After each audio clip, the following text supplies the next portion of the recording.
여러분 안녕하십니까. 조도 아카데미 김만기 교수입니다.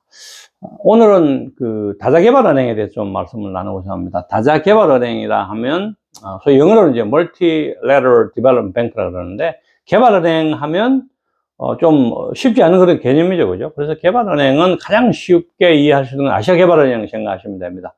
Asian Development Bank, 필리핀 마닐라에 있는 거. 그래서 개발은행은 일반은행과 좀 다르고, 그 말 의미가 뜻하는 건 마찬가지로 개발한다, Development Bank라는 건 어떤 역할이냐 하면 민간을 대상으로 하는 은행이 아닙니다. 어떠한 특정한 국가의 경제 개발을 돕기 위해서 만들어진 은행입니다. 이 공적 기관이에요, 사실은. 그래서 공적 자금을 가지고 운영하게 됩니다. 그래서 개발은행의 목적은 일반은행처럼 예를 들면 차관을 줘서 또 대출을 해줘서 거기 나오는 이자로 먹고 사는 기관이 아니라는 이야기입니다. 그래서 개발은행의 가장 기본적인 특징은 아시아개발은행 같은 경우는 아시아 지역에 있는 회원국들을 위해서 존재하는 은행이지 않습니까? 그래서 그 은행의 역할은 차관을 제공하고 또 소위 말해서 기술 지원을 지원합니다. 요 꼭지를 일단 먼저 이해를 하시고, 그러면 대표적으로 세계은행 여러분 많이 들어보셨죠, 그죠? 월드뱅크.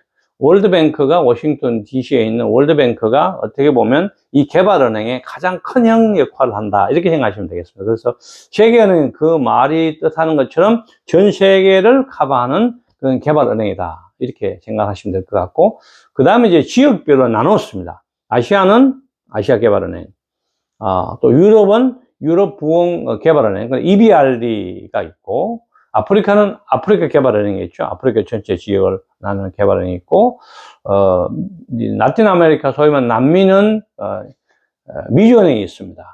그래서 이렇게 5개의 개발은행들이 기본적으로 우리가 말하는 다자개발은행이다, 이렇게 이해를 하시면 될 것 같습니다. 그래서 다자개발은행의 사업의 특징은 한 3가지 정도로 나눌 수가 있습니다. 첫 번째는 차관을 제공하게 됩니다. 차관, 론 주는 거 있죠, 차관. 차관은 일반적으로 아주 롱텀이지 않습니까? 뭐, 최소한도 10년, 20년, 30년.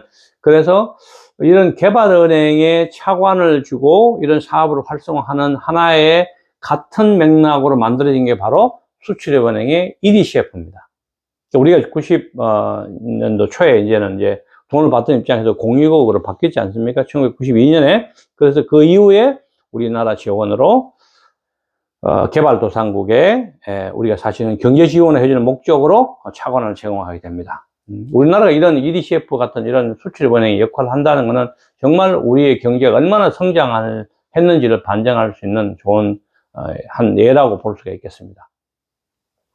첫 번째는 이제 차관 말씀드리고, 두 번째는 차관 사업뿐만 아니고, 차관은 사실은 상대국에, 예를 들면 캄보디아에서 ADB에 론 신청을 하지 않습니까? 그러면 그 차관이 적법한지, 또 이 차관을 가지고 예를 들면 병원 500병상의 병원을 짓는다고 생각했을 때 이 병원이 과연 필요한지 하지 않는지를 검토를 해야 하지 않습니까?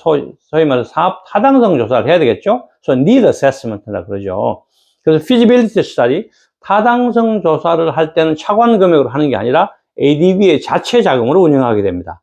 왜냐하면 그거는 우리가 은행에서 돈을 빌려주기 전에 사실 실사를 하는 단계처럼 사람이 보내서 여러 가지 지역 전문가들이나 세계적인 전문가들을 모아서 과연 캄보디아의 이런 500병상의 공익병원이 필요한지, 어떤 역할을 하는 병원인지, 또 얼마 정도 돈이 들 것이며 얼마나 많은 사람들을 사실은 공공보건 입장에서 케어를 할 수 있겠는, 이런 것들을 사실은 어세스 하는 거죠. 이런 산업환경 여건 조사가 feasibility study를 끝내서 긍정적인 반응이 나오면 그 다음에 본격적으로 소위 말해서 차관을 주기 위한 그런 론 어그리먼트를 만들게 됩니다. 그래서 이 사업은 상당히 복잡한 구조를 가지고 있기 때문에 우리 한국 기업들이 아시아개발은행에서 나름 상당히 좋은 역할을 많이 하고 있습니다. 특히 엔지니어링 부분에서.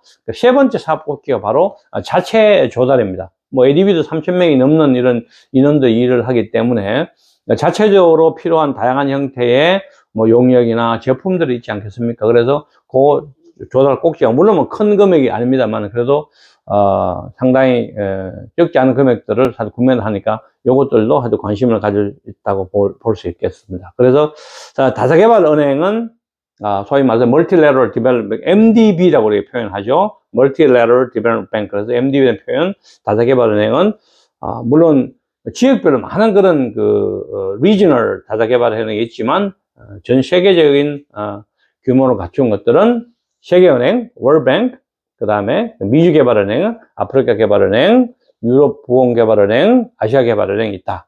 그리고 개발은행의 목적은 그 회원국들의 경제적인 발전을 위해서 롱텀으로 차관을 제공한다. 차관 금액이 상당히 비싸진 않습니다.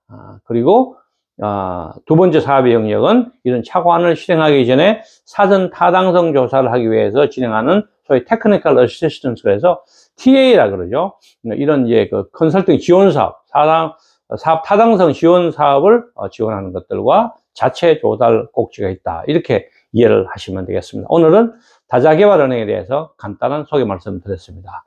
김만기 교수의 조달 아카데미였습니다. 여러분 감사합니다.